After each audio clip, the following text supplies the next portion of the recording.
Hey folks, joining your Little Survival. So today we're talking about what I carry with me just for a simple quick check and setup out here on a trapline, guys. So first rule is first, you gotta understand the weather, your season, what's going on here, guys. You gotta dress for success, right? Like I always like to say. So I got this outer layer on. It's just a simple little cotton polyester, I guess fall jacket, if you will, the Sherpa wool on the inside. I do actually have a wool sweater underneath this. It's actually nice. It's 100% Shetland wool sheep wool sweater, so it's kind of nice. Obviously, if they didn't have this outer layer on, it'd be rather cold because the wind just cuts right through that stuff. So that's kind of what I got up top. Obviously, got a dry or a wicking layer underneath this wool as well. It's kind of nice. It's like a Dickies cool dry shirt, I think it is, long sleeve. So I'm actually kind of toasty out here, and it's 23 degrees right now. It feels like 14 according to the weather because we do have 7 to 10 mile per hour winds coming out of the north as usual.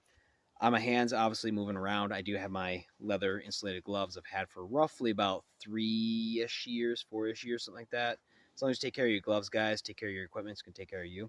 Got my ever-present green wool hat, 100% wool beanie from the U.S. government. I have insulated pants on. I got my blue jeans, and I have some, not merino wool, they're the waffle bottoms from the United States Army, so I think they're polyester, if I remember correctly. Got my Kamek boots on, my winter boots. Love my Kameks. Those are really nice boots. Then I got my merino wool socks on, guys. Medium, I guess medium thickness, if you will. So, or medium duty, I was going to say, but whatever. You guys understand. So I got wool socks on, guys. Wool, wool, wool, wool, wool is the best place to go. If it was colder out or if I was going to stay out here longer, guys, I was probably going to wear my wool anorak. That's always a good choice, too. But that's kind of what I got clothing-wise. On my belt and my pockets, guys, I do carry a small medical kit with me. We'll start with this pocket over here on the left. I have this little, I shouldn't say little because it's actually pretty big. It's a 3x3 cotton material right there. Again, fire starting. You can use it for bandages. You can use it for triangle bandage, for a sling, so on and so forth, guys. I do carry a cat tourniquet with me. Just one, but a cat tourniquet nonetheless. I do carry some TP with me in case you have to do the duty out here. And, well, rather have that opposed to some frozen leaves. That'd really suck. So there's that. In my pocket over here. In this pocket over here, I carry some extra ammunition for my 22 rifle that I have. My wristwatch, it's broken, but I carry that so I can tell time so my wife doesn't kill me because I'm out here for 5 hours yapping and doing whatever in the woods. And defense-wise or duty-wise, I carry this little Cricket 22 rifle. It's technically my son's, but I carry it with me out here to check my trap line because you never know. I got my self-defense pew-pew over here. I do got my EDC pouch that we talked about multiple times on this channel, guys. Little tan pouch with 3 different ways to start fire, a little bit of duct tape, extra batteries for my flashlight, so on and so forth, guys. You guys know what's in there by now, at least if you've watched my channel for a while. Extra magazine for my pistol. I do carry a lighter in my left pocket here and a nice little Streamlight flashlight as well, so I can see in the dark if I have to. Because sometimes I've been out here checking my trap line and it's like almost dusk and dark, so it's like, well, might as well check, right? So, trapping gear wise, guys, I know you guys have been probably like, okay, hurry up, don't really care what you carry, whatever. One last thing, real quick, and you can say this trapping wise, canteen, guys. You want to carry at least a 40-ounce canteen with you, or at least a liter of water with you. Cold weather like this, guys, I'd recommend a canteen nesting cup if you can carry it. And you can carry one of these bad boys that you can boil water if you had to. And when you put water inside your canteen, guys, I'd recommend coffee, tea level, whichever one you guys want to drink there, level of temperature for water, if not lukewarm. Reason being, one, because it's harder for your water to freeze, especially in a double vacuumed, okay? So this is 2 layers. Obviously, it's going to be way harder for it to freeze. Plus, it's warm water.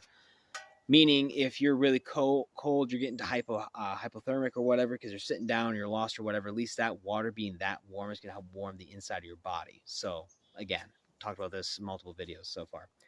Now, besides that, actual trapping gear, guys, I carry with me my digging tool. This is just a simple little digging, gardening tool that I picked up from a local hardware store for like 20 bucks, whatever.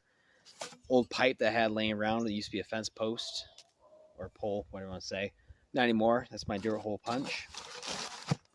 Here I carry also with me some lineman pliers because I carry trapping wire with me. I like this stuff a lot.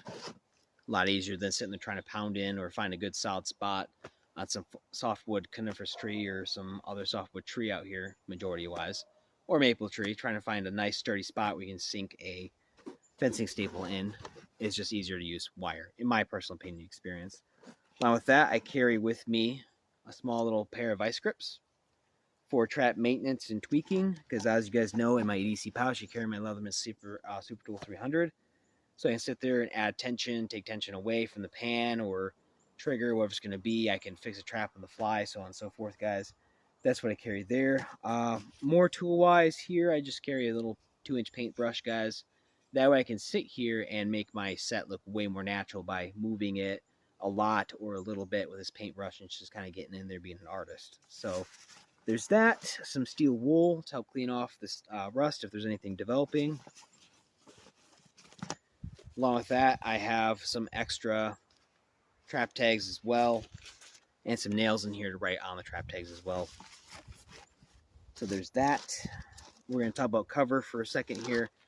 Ziploc bags, guys, you can put your foothold traps in there, whether it be double long spring or coil spring, inside these gallon Ziploc bags, and you kind of morph it around your trap with waxed dirt if you want to, or just regular dirt. Again, it depends on what kind of soil you have in your area. My local area is pretty porous, it's pretty sandy, so it works out fine with me. I can dig down maybe, I think max before I get nice loose dirt is like 4 inches on a very bad day.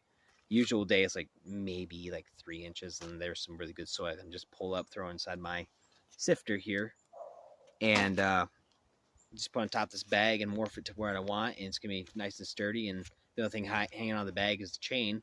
You can seal up right to that chain, guys, and it's gonna keep your trap from freezing. So, or a very high probability it's not going to.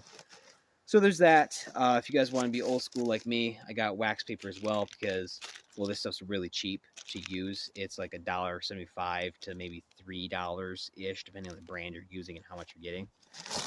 And here's my old pan trap covers. The reason why, if you guys notice the price tag on here, if you guys can see it or not, but $10.99 at my local trap store for these things versus, again, like $1.75 for this, or like maybe $2-3 for a box of bags.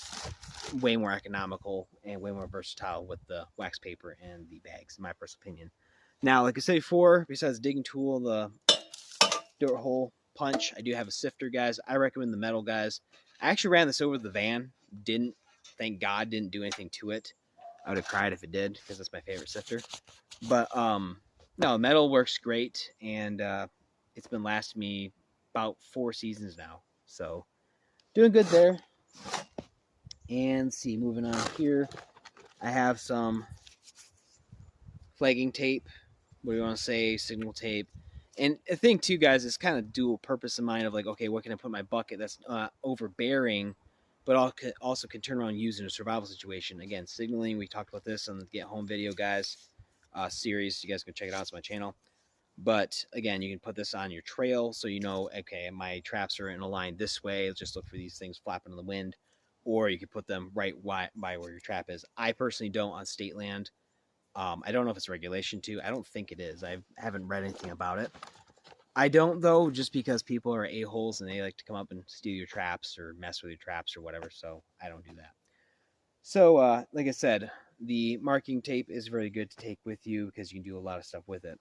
Now, speaking of bags real quick, and I'm going to jumping around, guys. Bait wise, because at your trap sets you want to put BLT, so bait, lure, and some kind of turd, or I guess urine if you really wanted to. But I got some simple kibble and bits in here, guys. I do carry a bag with me with some fermented meat. My wife hates me for it, but some fermented meat. I'll carry it in there, and then I'll kind of throw this stuff outside all trapping season, probably a month or so, maybe 2 months even outside, so everything can just air out and just be a regular scent, right? So that's what I like to do with all my stuff there. Speaking of bait, lure-wise, I have a lot of coyote gland lure. I got star anise, I got bobcat, I got red fox. I have big pile, beaver, so on and so forth. A lot of it's from Dunlap or other Michigan-based companies. Now, I don't use sheep's wool. I just use cotton balls, guys, because this was like I think $1.50, $2, something like that. Freaking inflation. But this will last me practically all season. So I got a big bag of jumbo cotton balls. Again, fire starting if you need to, first aid, where it's going to be. Because, I got to cut my hand or whatever. Okay, cool. Take this, some pine sap, wrap it up, and there you go. Boom. Band aid. So there's that, guys. That's what I like to carry with me. It's a sheep's wool. And I like to carry with me a couple spare traps as well, depending on what kind of traps you want to use. Could be conibears, could be some kind of foothold, again, long spring or double coil spring. And yeah, that's practically it. Oh, I almost forgot. I'm sitting on it. Kneeling pad is a must, guys. This is just a piece of my old exercise mat that I had. It's some type of, I guess, polyester, polyurethane, something like that. But it's, I'd say, not 100% water resistant, but I can kneel down, make a trap set real quick, or maintain maintenance or whatever I'm going to do with that trap set there. I can do that, kneel on that, and no big deal. So it's all good. So yeah, that's kind of all I carry with me, guys. Besides obviously the camera stand and the phone, but and yeah, that's it. Now the reason why I don't carry anything like say, shelter with me is because at max I'm 450 some odd yards from my house, so it's like okay, I can just turn around, literally walk home. And obviously my EDC pouch, yes, there's fire making, there's extra batteries, like I said, there's tools in there, there is a compass, so on and so forth, guys. So I'm not gonna get lost out here, obviously, because I'm always out here anyways. So that being said, guys, that's all I really carry with me on a basis to just go out and trap on my property, immediate property I have. If I was going to go out on a trapping campaign, yeah, I'd bring my big green backpack and a bunch of other stuff with me, so on and so forth, guys. But it is what it is with this. So as always, guys, get out there, learn how to trap, do some trapping, guys. That way, if you do find yourself in a survival situation, and either it's gonna be primitive traps or modern traps, whatever it's gonna be, guys. I'd always encourage to carry at least a couple conibear traps with you inside your backpack. They're light, they're usually pretty cheap, they're easy to set up, easy to take down, and you can use them for land, water, and air based targets. So, as always, stay frosty, prep up. Yeah, bless, guys.